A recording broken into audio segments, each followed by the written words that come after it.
Hi, Michael home again. Uh, Moving on from the last video where I lost my first wife. She passed away. There was a period of mourning. I read that point in transition, and I was out of work. I lost the job 2 years. I was made redundant 2 years before Claire passed away. Um, I was like early 40s, mid 40s sort of thing. Carl Jung, the famous psychologist, he said this: life really does begin at 40. Up until then, you are just doing research. He also said there is no coming to consciousness without pain. So that research and the pain, that's the same thing. Hermann Hesse, the writer, he said in his famous quote, "Wisdom cannot be imparted."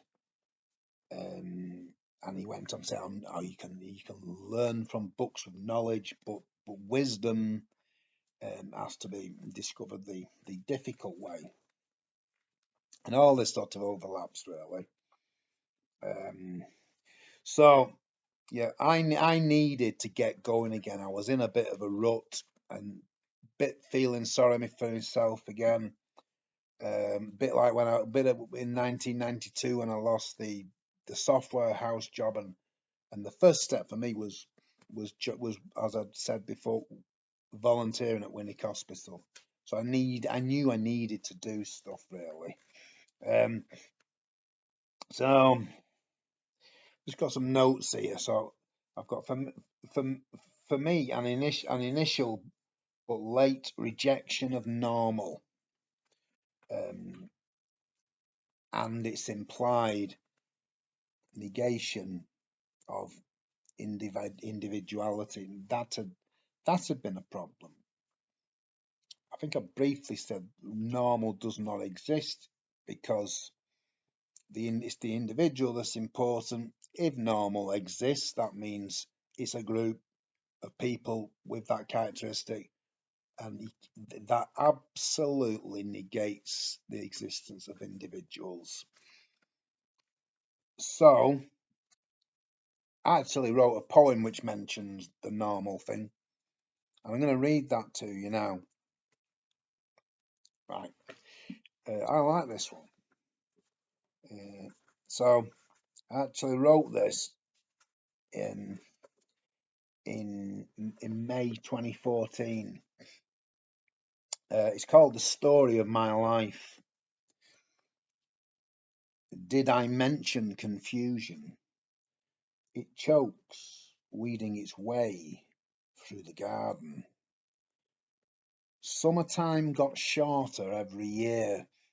That was when the fruit was most throttled. It took a while to realize that everything was seasonal. Pain wasn't permanent. It was too late, though. I'd hidden. Confusion was multiplied by the sexual imperative.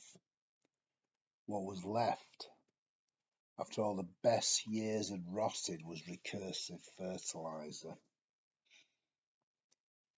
So did I tell you about confusion? It embraced me after 45 years. We signed a pact. I sat at the head of the Mad Hatter's Tea Party, realizing that my concept of normal was the same as everybody else's. Madness. Yeah, that has got to be dead important, making that realization, even if you're dumb like me and it takes you like till you're in your mid 40s. And things I did, I started walking dogs for the RSPCA every week. The first time I went, I was dead shy, and the lady, like the supervisor, if you like, she was like, "I understand if you don't come again. It's okay." And I still said nothing, but I tell you, when I went home that night, I was like, I am definitely going there next week, no matter what. And I kept going, and I got more confident there. I ended up adopting a dog, and that's where thing, that volunteering ended. His name was Angel, lovely dog. And I did have a little bit of psychology, which my mum paid for, and and the psychologist said I was avoidant. That was it in a nutshell. Boom. Uh, and she googled poetry groups, and and she found one in local to me, a famous one actually, and said go to it, and I went to it, and I was nervous. However, I'd been writing poems for quite some time, and I'd got them published and all sorts. And I took about 3 poems with me, which had been published in quite decent places, and I knew damn well that they were good poems, and that was my confidence. So I turned up there and I read one of my knockout poems. It's actually called Did Neil Armstrong Wear Thermals? And I can't remember the other two.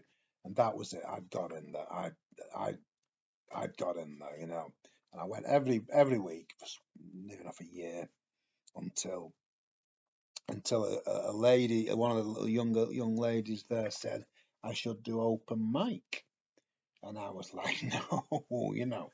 And then she talked me into it, and I started with doing open mic, and you just got to do things. Don't quit. Just do things. Anything. Just do anything. Um, yeah, I guess I had a date with an old school friend as well, which is I'm not one for dating women. Um, and and actually, the date stemmed from me having a website with my poems on, and she'd spotted it. This woman from I used to go to school, was in my year at school. So again, the one thing leads to another. Um, and there was also like I started thinking about my inner self, like what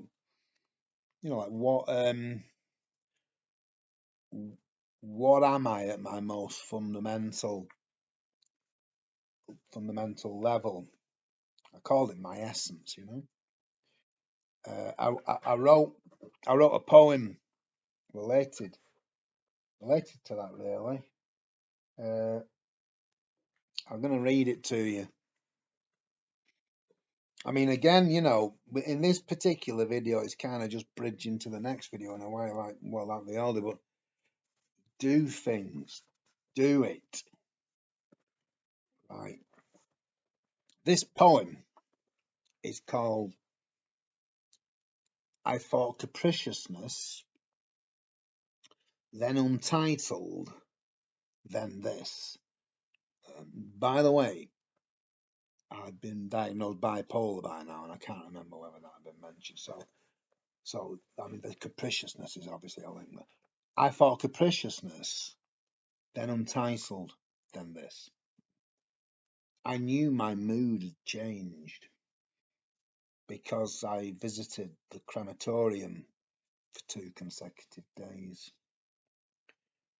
I'd been high for months. She was the only one who understood. Many like the ups. She preferred the downs. I wanted to be me.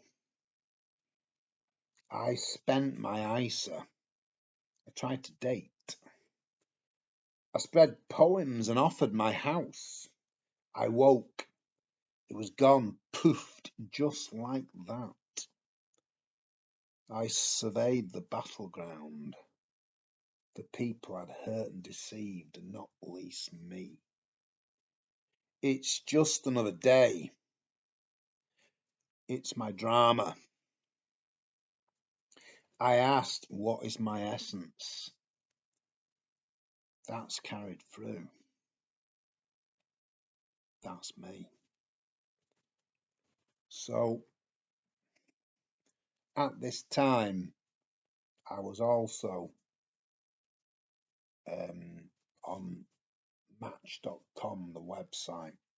I bought a subscription to Match.com, and I'll leave it there. And yet again, just, what the hell? Just try it. Now, I didn't get any interest from women on Match.com, um, apart from one, right? I put on my profile walks dogs for RSPCA, and 5 miles away from where I live was the home of the lady who became my second wife, Michelle. She was what you'd call a crazy cat woman. So Michelle was looking for someone that would understand that she had 5 cats.